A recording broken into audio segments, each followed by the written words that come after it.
তো ভিউয়ার্স, কথা বলছিলাম এই পর্তুলিকা নিয়ে। এটা হচ্ছে হলুদ, সাদা আর গোলাপির মধ্যে আর সিঁদুর লালের মধ্যে একটা মিক্সচার কম্বিনেশন।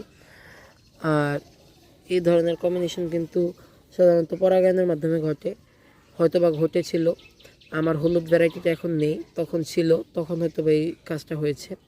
তো এই ভ্যারাইটিটা কিন্তু একই ভ্যারাইটি, একটু এদিক সেদিক হয়ে যায় ফুলগুলো।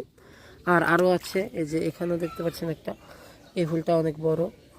আর সকালে না আমি এসে দেখি আমার বোন অনেকগুলো ফুল ছিঁড়ে ফেলেছে। আমি আর কিছু বলতে পারিনি, এগুলো পানিতে আবার নিজেরাই ভিজিয়ে রেখে গেছে।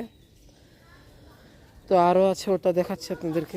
তো ভিউয়ার্স, যে এখানে আরেকটা, এগুলো কিন্তু বড় বড়, আর এখানে কিন্তু একটু শাইন কম, তাই ডিপ যে একটা ভাব আছে সেটা আপনাদেরকে বোঝাতে পারছি।